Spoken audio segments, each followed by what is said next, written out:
दोस्तों नमस्कार। ये है मार्गदर्शन फॉर सिविल सर्विसेज। मैं अनुराग चौधरी। दोस्तों आज की वीडियो में प्रस्तुत है यूजीसी नेट जेआरएफ परीक्षा के लिए राजनीति विज्ञान विषय हेतु प्रीवियस ईयर्स पेपर्स के अंतर्गत जून 2009 का व्याख्यात्मक हल और कुछ महत्वपूर्ण प्रश्नों का विश्लेषण जो आगामी परीक्षाओं के लिए बहुत ही उपयोगी है। आप इसे तैयार कर लीजिए ताकि परीक्षा में पूरे आत्मविश्वास के साथ प्रश्नों को सही अटेम्प्ट कर सकें। दोस्तों इसमें हम राजनीति विज्ञान विषय के कुल 50 प्रश्नों को सॉल्व करेंगे। आप इसका पीडीएफ भी डाउनलोड कर सकते हैं, लिंक मैं डिस्क्रिप्शन बॉक्स में डाल दूंगा। तो आइए शुरू करते हैं आज का वीडियो। यूजीसी नेट परीक्षा राजनीति विज्ञान के लिए जो जून 2009 का पेपर था उसको। तो सबसे पहला प्रश्न जो है वो राजनीतिक सिद्धांत और विचार से है। देखते हैं, आदर्श शासक के कर्तव्यों का विवरण निम्नांकित में से किस में दिया गया है। ऑप्शन है आपके प्लेटो का रिपब्लिक, अरस्तु का पॉलिटिक्स, महाभारत का शांति पर्व और रूसो का सोशल कॉन्ट्रैक्ट। तो दोस्तों आदर्श शासक के कर्तव्यों का विवरण प्लेटो के रिपब्लिक में दिया गया है, तो आपका ऑप्शन ए सही है। अगला प्रश्न है, एक व्यक्ति अपने पिता की मृत्यु को भूल सकता है परंतु पैतृक संपत्ति की हानि को नहीं। बहुत ही महत्वपूर्ण कथन है। ये कथन आपके मैकियावेली का है। मैकियावेली कहता है कि एक व्यक्ति अपने पिता की मृत्यु को तो भूल सकता है लेकिन अपने पैतृक संपत्ति को नुकसान करने वाले को नहीं। अगला प्रश्न देखते हैं, समुदायवादी दार्शनिक कौन है। तो ऑप्शन है आपके अर्नेस्ट बार्कर, मॉरिस कैंटसन, फ्रेडरिक हेयक और माइकल सैंडल। तो दोस्तों माइकल सैंडल यानी ऑप्शन डी आपका सही है। समुदायवादी विचारक माइकल सैंडल, वाल्जर और टेलर इत्यादि हैं। अगला प्रश्न देखते हैं। अगला प्रश्न जो है वो कूट की सहायता से कुछ पुस्तकें हैं उनका कालक्रम बताना है। तो पुस्तकें हैं, ए ग्रामर ऑफ पॉलिटिक्स, आप जानते हैं ग्रामर ऑफ पॉलिटिक्स जो है लास्की द्वारा लिखा गया। The end of history and the last man, ये फ्रांसिस फुकुयामा की कृति है। The two treaty of government, ये शासन के दो संधियां या सिद्धांत जो है ये जॉन लॉक की पुस्तक है। और एनार्की स्टेट एंड यूटोपिया, ये पुस्तक रॉबर्ट नाजिक द्वारा लिखी गई है। तो देखिए सही क्रम कौन सा है। सबसे पहले आती है ये the two treaty of government, ये जॉन लॉक द्वारा लिखा गया। इसके बाद आएगा ए ग्रामर ऑफ पॉलिटिक्स, लास्की की पुस्तक। फिर आएगा एनार्की स्टेट एंड यूटोपिया जो कि रॉबर्ट नाजिक द्वारा। और सबसे लास्ट में है the end of history and the last man, यानी फ्रांसिस फुकुयामा की जो कृति है ये सबसे लास्ट में आएगी। तो आपका सही उत्तर हो जाएगा उत्तर सी। अगला प्रश्न है दोस्तों, सूची 1 का सूची 2 से सुमेलन करना है और नीचे दिए गए कूट से सही उत्तर आपको पहचानना है। तो देखिए रूसो का सिद्धांत है सामान्य इच्छा। लॉक कहता है कि शासित की सहमति। हीगल पृथ्वी पर ईश्वर का अवतरण या ईश्वर की यात्रा। हीगल का एक कथन है कि राज्य पृथ्वी पर ईश्वर का अवतरण है। और राल्स के सिद्धांत में जो राल्स न्याय सिद्धांत देता है उसमें एक आता है अज्ञानता का आवरण या अज्ञानता का पर्दा यानी व्हील ऑफ इग्नोरेंस। तो आप इन कूटों के आधार पे सही उत्तर आपका हो जाएगा ऑप्शन बी। अगला प्रश्न देखते हैं, कथन कारण से संबंधित है। कथन है आपका कि राल्स का न्याय सिद्धांत राजनैतिक और नैतिक दर्शन में शक्तिशाली, गहन, सूक्ष्म, व्यापक और व्यवस्थित कार्य है। कारण है कि राजनीतिक दार्शनिकों को अब या तो राल्स के सिद्धांत के अंदर कार्य करना चाहिए और या स्पष्ट करना चाहिए कि क्यों नहीं। तो दोस्तों इसका ऑप्शन ए सही है। कथन और कारण दोनों सही हैं और कारण कथन की सही व्याख्या करता है। अगला प्रश्न भी कथन कारण से ही संबंधित है। भारतीय राजनीतिक विचारक अरविंद घोष से संबंधित है। कथन है, महर्षि अरविंद के लिए सच्ची राष्ट्रीयता सनातन धर्म है। तो कथन तो सही है। कारण देखिए, सनातन धर्म से अरविंद का अभिप्राय पारस्परिक धार्मिक अनुष्ठान था। तो दोस्तों ये जो है ये दूसरा जो आपका तर्क दे रहे हैं ये गलत है। सनातन धर्म से अरविंद का अभिप्राय ये था कि सनातन धर्म जो है वो हिंदू राष्ट्र के साथ जुड़ा हुआ है और उसी से उत्पन्न हुआ है। उनका अर्थ सनातन धर्म से किसी धार्मिक अनुष्ठान से नहीं था। तो कुल मिलाकर अरविंद जो हैं वो आध्यात्मिक राष्ट्रवाद के प्रवर्तक माने जाते हैं और उनके विचारों का राष्ट्रवाद ऋग्वेद और उपनिषदों के उपदेश पे आधारित है। वे सनातन धर्म को राष्ट्रवाद मानते हैं। तो ऑप्शन सी सही हो जाएगा इसमें, ए सही है लेकिन आर गलत है। अब तुलनात्मक राजनीति से संबंधित प्रश्नों को देखते हैं। क्रेडो ऑफ रेलिवेंस किसका मुख्य नारा था? दोस्तों, क्रेडो ऑफ रेलिवेंस उत्तर व्यवहारवाद का नारा था। तो बी ऑप्शन आपका सही है, क्रेडो ऑफ रेलिवेंस उत्तर व्यवहारवाद। उत्तर व्यवहारवाद व्यवहारवाद का अगला चरण है। इसके दो नारे हैं, प्रासंगिकता और कार्रवाई। अगला प्रश्न देखते हैं। अगला प्रश्न है दोस्तों, राजनैतिक सिद्धांत के पुनरुत्थान पर किसके द्वारा दृढ़तापूर्वक बल दिया गया? राजनैतिक सिद्धांत के पुनरुत्थान पर किसके द्वारा दृढ़तापूर्वक बल दिया गया? ऑप्शन है आपके David Truman, Gabriel Almond, John Ralph और मॉरिस डुवर्जर। तो दोस्तों सही उत्तर है ऑप्शन सी, जॉन राल्फ द्वारा राजनैतिक सिद्धांत के पुनरुत्थान पर बहुत अधिक दृढ़ता से बल दिया गया।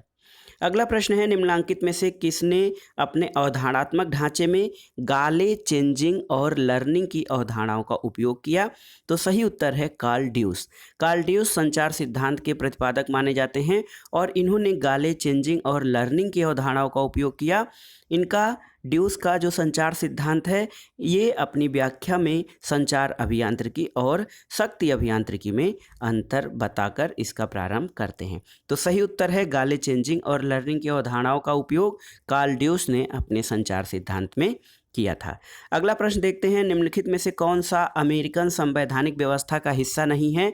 जेबी निषेधाधिकार है ये, सामूहिक उत्तरदायित्व नहीं है, सीनेट का शिष्टाचार है और फिलिबर्स्टिंग ये है।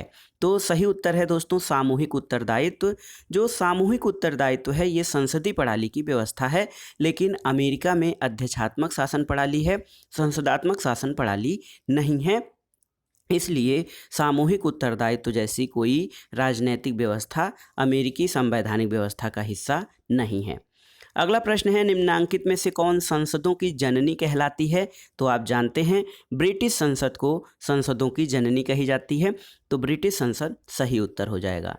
द्वितीय सदन के सदस्यों का चुनाव किस देश में इकाई के लोगों द्वारा किया जाता है? ऑप्शन है आपके भारत, यूएसए, स्विट्जरलैंड और यूके। तो द्वितीय सदन के सदस्यों का जो चुनाव है इकाई के लोगों द्वारा, तो यूएसए यानी संयुक्त राज्य अमेरिका में किया जाता है, क्योंकि अमेरिकी कांग्रेस के द्वितीय सदन यानी सीनेट में जो सभी इकाइयों को समान प्रतिनिधित्व प्रदान किया गया है और प्रत्येक इकाई द्वारा अपने प्रतिनिधि भेजे जाते हैं। अगला प्रश्न देखते हैं, निम्नलिखित में से किसने एक पार्टी व्यवस्था को व्यापक एक पार्टी व्यवस्था और संकीर्ण एक पार्टी व्यवस्था यानी सत्तावादी एक पार्टी व्यवस्था में वर्गीकृत किया है? ऑप्शन है जेम्स जेप, डुवर्जर, जी ब्लांडेल और ला पेलेम्बोरा। तो सही उत्तर है दोस्तों जेम्स जेप। जेम्स जेप ने एक पार्टी व्यवस्था को व्यापक एक पार्टी व्यवस्था और संकीर्ण एक पार्टी व्यवस्था में वर्गीकृत किया है। अगला प्रश्न है, निम्नांकित युग्मों में से कौन सा उत्तम शासन का सार है? तो देखिए युग्म है आपके, पहला ऑप्शन है विधि का शासन और नियमित चुनाव, दूसरा है नियमित चुनाव और नौकरशाही की कमी, तीसरा है विधि का शासन और वैश्वीकरण, चौथा है पारदर्शी और जवाबदेह प्रशासन। तो दोस्तों अंत में जो ऑप्शन डी है ये ही उत्तम शासन का आधार है। जो पारदर्शी और जवाबदेह प्रशासन होता है ये सर्वश्रेष्ठ शासन व्यवस्था का जो है मूल होता है। अगला प्रश्न जो है ये राजनीति विज्ञान में कुछ सिद्धांत हैं, उनके उद्भव का क्रम बताना है आपको। तो देखिए सही क्रम क्या है, तो सबसे पहले आपका क्रम आएगा संरचनात्मक प्रकारवाद जिसके प्रतिपादक आमंड हैं। दूसरे स्थान पर आएगा उत्तर व्यवहारवाद, इसके प्रतिपादक डेविड ईस्टन हैं। समुदायवाद आएगा तीसरे स्थान पर, सेंडल, वाल्जर और टेलर समुदायवाद के प्रवर्तक हैं। और नव उदारवाद सबसे लास्ट में आएगा। तो देखिए दोस्तों ये आपका सही ऑप्शन हो जाएगा उत्तर सी। अगला प्रश्न देखते हैं, मतलब सूची 1 और सूची 2 से सुमेलन कराना है। तो आगत निर्गत विश्लेषण ये किसका है? आप याद रखिएगा आगत निर्गत विश्लेषण जो है दोस्तों ये है आपका डेविड ईस्टन का। डेविड ईस्टन का आगत निर्गत विश्लेषण है। और देखिए जो आपकी सूची है इसमें आगत निर्गत विश्लेषण डेविड ईस्टन का, संभ्रांत वर्ग का जो संचरण है यानी अभिजनों के संचरण का सिद्धांत माइकल पेरेटो का है, अल्पतंत्र का लौह नियम मिसेल्स का है और संरचनात्मक प्रकार याद ये है कि ग्रेबियल आमंड का। तो आगत निर्गत विश्लेषण यानी input output analysis David Easton का है। तो ए का दूसरा हो जाएगा। तो इस आधार पर आप जो ऑप्शन है आपका सही ये हो जाएगा ऑप्शन सी। अगला प्रश्न देखते हैं दोस्तों, सूची 1 का सूची 2 से सुमेलन कराना है। डेविड ईस्टन, तो डेविड ईस्टन का संबंध राजनीतिक व्यवस्था से है। सी राइट मिल्स शक्ति अभियान की बात करते हैं। GDH कोल जो हैं ये गिल्ड समाजवाद की बात करते हैं और डेरिडा उत्तर आधुनिकतावाद के प्रमुख विचारकों में से एक हैं। तो सही ऑप्शन हो जाएगा आपका ऑप्शन ए। अगला प्रश्न है दोस्तों कि कथन कारण है, कथन कारण से संबंधित प्रश्न है। इसका सही उत्तर आपको बताना है। कथन है राजनैतिक आधुनिकता को सामाजिक लामबंदी और आर्थिक विकास का परिणाम समझा जाता है। तो ये सही है आपका। कारण क्या दे रहे हैं? कारण ये है कि सामाजिक लामबंदी और आर्थिक विकास दोनों विकासशील देशों में काफ़ी दृष्टिगोचर होते हैं।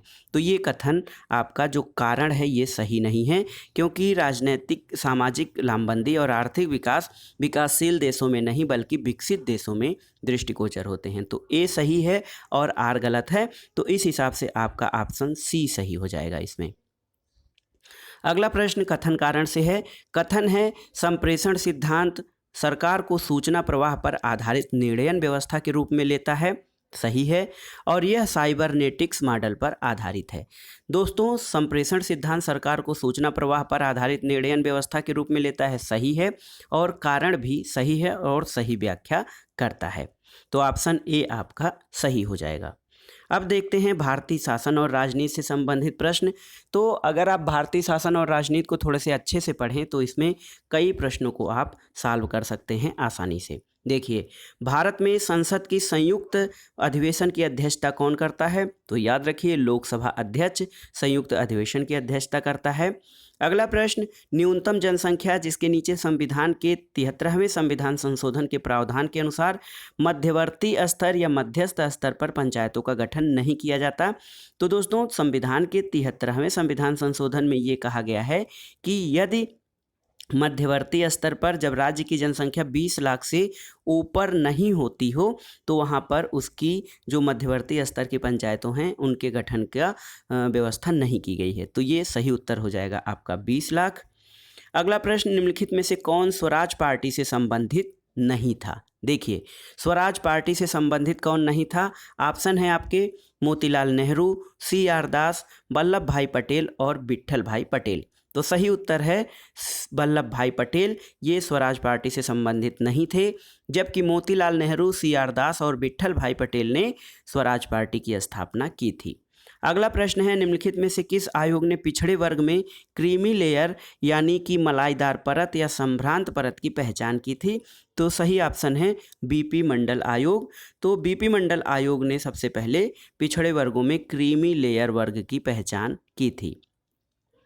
अगला प्रश्न है, निम्नलिखित में से कौन सा भारत में संघ राज्यों के संबंधों से संबंधित नहीं है? तो देखिए, ऑप्शन है राजमन्नार रिपोर्ट, सरकारिया आयोग, पश्चिमी बंगाल सरकार का ज्ञापन और इंद्रजीत गुप्ता समिति। दोस्तों राजमन्नार आयोग, सरकारिया आयोग और पश्चिमी बंगाल सरकार ज्ञापन ये भारत में केंद्र राज्य संबंधों से संबंधित हैं, जबकि इंद्रजीत गुप्ता समिति जो है वो चुनाव सुधारों से संबंधित है। अगला प्रश्न है, निम्नलिखित में से कौन सा युग्म सही सुमेलित नहीं है? तो आइए देखते हैं सही सुमेलित कौन सा नहीं है। मोतीलाल नेहरू, नेहरू रिपोर्ट सही है। यम जिन्ना खिलाफत आंदोलन ये सही नहीं है। MK गांधी चंपारण आंदोलन सही है। सुभाष चंद्र बोस फॉरवर्ड ब्लॉक की स्थापना किए थे।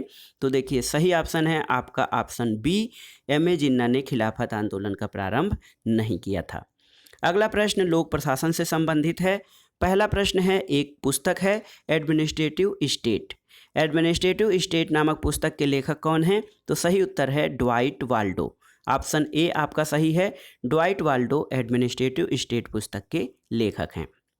अगला प्रश्न है, प्रशासन अब इतना विशाल क्षेत्र बन गया है कि प्रशासन दर्शन अब जीवन दर्शन के समीप आ गया है। ये किसने कहा है? तो दोस्तों पॉल H. एबेल्बी। पॉल एच एपिल्बी का कथन है कि प्रशासन अब इतना विशाल क्षेत्र बन गया है कि प्रशासन दर्शन अब जीवन दर्शन के समीप आ गया है। याद रखिएगा, पॉल एच एपिल्बी का कथन है। अगला प्रश्न है, लोक निगम प्रकार का प्रशासन क्या हासिल करने की चेष्टा करता है? तो लोक निगम प्रकार का प्रशासन क्या हासिल करने की क्षमता? कारोबार दक्षता, नौकरशाही की लोकतांत्रिक वैधता, प्रशासन में लोगों की सहभागिता, और अगला ऑप्शन है सार्वजनिक जवाबदेहिता का कारोबारी दक्षता के साथ मिश्रण। तो सही ऑप्शन है आपका डी, सार्वजनिक जवाबदेहिता के साथ कारोबारी दक्षता के साथ मिश्रण। ये लोक निगम प्रकार का प्रशासन ये उद्देश्य हासिल करने की चेष्टा करता है। अगला प्रश्न है, किसी भारतीय राज्य ने भारत में लोकायुक्त का कार्यालय सबसे पहले स्थापित किया? तो ये है सही उत्तर महाराष्ट्र राज्य ने। महाराष्ट्र राज्य ने सबसे पहले लोकायुक्त कार्यालय स्थापित किया था। अगला प्रश्न, सूची 1 का सूची 2 से सुमेलन कराना है। तो देखिए, वैज्ञानिक प्रबंध जो है, ये वैज्ञानिक प्रबंध का सिद्धांत जो है ये कार्य विधियों का मानकीकरण करता है। मानव संबंध सिद्धांत अनौपचारिक समूह कार्यकारिता करता है। इसके अलावा निर्णयन सिद्धांत जो है वो समग्र में से किसी एक विकल्प को चुनना है। और क्लासिकीय सिद्धांत है ये प्रशासन के सिद्धांतों की रचना से संबंधित है। तो आपका सही उत्तर हो जाएगा जो है 1 3 2 4 1, 3 2 4 1। तो आप मिलान कर सकते हैं, 3 2 4 1। तो आपका सही उत्तर हो जाएगा दोस्तों ऑप्शन ए, 3 2 4 1। अगला प्रश्न देखते हैं। ये देखिए, अंतर्राष्ट्रीय संबंध से संबंधित है। स्पिल ओवर यानी अधिप्लावन की अवधारणा किस सिद्धांत में मिलती है? ऑप्शन है आपके सिक्योरिटीज, कम्युनिटीज, क्षेत्रीय एकीकरण, यथार्थवाद और रचनात्मकतावाद। तो दोस्तों, स्पिल ओवर की अवधारणा क्षेत्रीय एकीकरण में मिलती है। अगला प्रश्न है, अंतर्राष्ट्रीय संबंधों के इतिहास में वार टू एंड वार। दोस्तों, बहुत ही महत्वपूर्ण कॉन्सेप्ट है। अंतर्राष्ट्रीय संबंधों में वार टू एंड वार क्या था?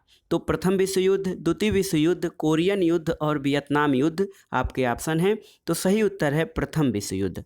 प्रथम विश्व युद्ध जो है वो वार टू एंड वार इस युद्ध को कहा जाता है। प्रथम विश्व युद्ध आप जानते हैं कि 1914 से प्रारंभ हुआ था और 1918 में समाप्त हुआ था। अगला प्रश्न है, क्षेत्रीय सदस्यता और सामान्य उद्देश्य के साथ अंतःशासकीय संगठन का उदाहरण निम्नलिखित में से कौन है? तो क्षेत्रीय सदस्यता और सामान्य उद्देश्य के साथ अंतःशासकीय संगठन का उदाहरण आपका है सार्क। सार्क जो है वो एक क्षेत्रीय संगठन है और ये सामान्य उद्देश्य के साथ अंतः सरकारी संगठन है। दोस्तों, सार्क की स्थापना 7-8 दिसंबर 1985 को हुई थी। इसका मुख्यालय काठमांडू में है और इसमें शुरुआत में यानी प्रारंभ में स्थापना के समय 7 सदस्य देश थे, लेकिन अफगानिस्तान को 8वां सदस्य देश शामिल किया गया है। अगला प्रश्न है, किसने नव न्यायसंगत युद्ध सिद्धांत का प्रतिपादन किया था? दोस्तों, नियो जस्ट वार डॉक्ट्रिन का प्रतिपादन अमेरिका के राष्ट्रपति जॉर्ज बुश ने किया था। तो सही उत्तर है आपका ऑप्शन डी, जॉर्ज बुश, नव न्यायसंगत युद्ध सिद्धांत। अगला प्रश्न है, शक्ति संतुलन के सिद्धांत का लक्ष्य क्या है? तो ये देखिए, ये प्रश्न रिपीट कर रहा है, कई बार हमने देख लिया है। युद्ध, यथापूर्व स्थिति, असंतुलन और संतुलन। तो यथापूर्व स्थिति जो है यानी स्टेटस क्यो जो होता है वो शक्ति संतुलन के सिद्धांत का लक्ष्य होता है। सूची 1 का सूची 2 से सुमेलन कराना है। तो आइए देखते हैं, बहुत ही महत्वपूर्ण है, ये आधुनिक राजनीतिक चिंतन से संबंधित है। देखिए, सामाजिक संबंध, तो सामाजिक संबंध जो हैं वो गिडेंस की अवधारणा है। तो ए का आपका हो जाएगा दूसरा। इसके अलावा विश्व अर्थव्यवस्था का एकीकरण ये गिडपिन का है। तो विश्व अर्थव्यवस्था का एकीकरण ये गिडपिन का सिद्धांत है। इसके अलावा देखिए, क्षेत्रीकरण का जो सिद्धांत है, तो क्षेत्रीकरण का जो सिद्धांत है ये सोल्टे का है और समय क्षेत्र दबाव ये हार्वे का सिद्धांत है। तो आप इन मिलान के आधार पर सही उत्तर का चयन कर सकते हैं। इसका सही उत्तर हो जाएगा विकल्प डी। अगला प्रश्न है दोस्तों, सूची 1 का सूची 2 से सुमेलन कराना है। वैश्विक सदस्यता और सामान्य उद्देश्य संगठन, तो ये यूएनओ का है। क्षेत्रीय सदस्यता और सामान्य उद्देश्य संगठन, तो एक प्रकार से देखिए ये यूरोपियन यूनियन का है। और जो क्षेत्रीय सदस्यता और सीमित उद्देश्य संगठन ये नाटो का है, और वैश्विक सदस्यता और सीमित उद्देश्य संगठन ILO का, इंटरनेशनल लेबर ऑर्गेनाइजेशन का है। तो देखिए बहुत आसानी से आज समझ सकते हैं, वैश्विक सदस्यता और सामान्य उद्देश्य संगठन तो UNO, इसलिए कि इसकी सदस्यता दुनिया के सभी देशों को हासिल है। क्षेत्रीय सदस्यता और सामान्य उद्देश्य संगठन तो ये यूरोपीय यूनियन यानी यूरोप के कुछ देशों का एक संगठन है। क्षेत्रीय सदस्यता और सीमित उद्देश्य संगठन नाटो तो NATO, North Atlantic Treaty Organization, ये क्षेत्रीय सदस्यता है और इसका उद्देश्य सुरक्षा के लिए यानी युद्ध के समय एकता के लिए किया गया था। और ये देखिए वैश्विक सदस्यता और सीमित उद्देश्य, तो वैश्विक सदस्यता में ILO यानी अंतर्राष्ट्रीय श्रम संगठन है, ये इसकी सदस्यता वैश्विक है लेकिन इसका उद्देश्य सीमित है। अगला प्रश्न देखते हैं, सूची 1 का सूची 2 से सुमेलन कराना है। तो रीगा की सूक्ति ये शीत युद्ध का उद्भव है। रीगा की सूक्ति जो है वो शीत युद्ध का उद्भव है। सिनाट्रा का सिद्धांत पूर्वी यूरोपियन जो है मित्र राष्ट्र हैं, पूर्वी यूरोपियन मित्र राष्ट्र, ये सिनाट्रा का सिद्धांत है। माल्टा सम्मेलन जो है ये शीत युद्ध का अंत है। शीत युद्ध का अंत माल्टा सम्मेलन से हुआ था। और जेनेवा प्रोटोकॉल, इसका संबंध रासायनिक शस्त्रों के अवैध घोषित करने से है। तो सही आप मिला सकते हैं। रीगा की सूक्ति शीत युद्ध का उद्भव, सिनाट्रा सिद्धांत जो है वो पूर्वी यूरोपियन मित्र राष्ट्र, माल्टा सिद्धांत से शीत युद्ध का अंत हुआ था, और जेनेवा प्रोटोकॉल रासायनिक हथियारों के प्रयोग के अंत से है। अगला प्रश्न देखते हैं, सूची 1 का सूची 2 से सुमेलन कराना है। गोवा की स्वतंत्रता 1961 में हुई थी। आंतरिक आरोपण 1975 में, आंतरिक आरोपण यानी आपातकाल जो लगा था। इंदिरा गांधी की मृत्यु 1984 में हुई थी, और पोखरण वन ये 1974 में किया गया था। अगला प्रश्न है दोस्तों, कुछ सिद्धांत हैं उनके प्रवर्तित होने का सही क्रम बताना है आपको। ये प्रश्न भी आपको देखिए रिपीट कर रहा है। ट्रूमैन सिद्धांत, निक्सन सिद्धांत, आइजनहावर सिद्धांत और मुनरो सिद्धांत। तो सबसे पहले आया इसमें मुनरो सिद्धांत, तो 4 पहले स्थान पर आ जाएगा। उसके बाद आया ट्रूमैन सिद्धांत, 4 के बाद 1 आएगा। फिर आएगा आपका आइजनहावर सिद्धांत, 4, 1, 3, और उसके बाद निक्सन सिद्धांत यानी 4, 1, 3, 2। तो आपका सही उत्तर हो जाएगा ऑप्शन डी। अगला प्रश्न है, UNO के निम्नांकित सेक्रेटरी जनरलों को उनकी नियुक्ति के समय के क्रम में व्यवस्थित कीजिए। तो देखिए ये प्रश्न भी आपका रिपीट कर रहा है, आप इसको ध्यान से देखिएगा। जो संयुक्त राष्ट्र संघ के महासचिव हैं उनके जो क्रम हैं वो किस प्रकार से हैं। ऑप्शन है आपके यूथांट, कुर्त बल्दहीम, त्रिगवेली और डैग हैमरशोल्ड। तो आप जानते हैं सबसे पहले जो UNO के महासचिव रहे वो नॉर्वे के त्रिगवेली थे। तो सी ऑप्शन, तीसरा जो है वो आपका सबसे पहले स्थान पे आएगा। तो सी ऑप्शन सही हो रहा है। त्रिगवेली के बाद डैग हैमरशोल्ड, उसके बाद यूथांट और फिर कुर्त बल्दहीम। तो आपका सही उत्तर हो जाएगा आपका ऑप्शन सी।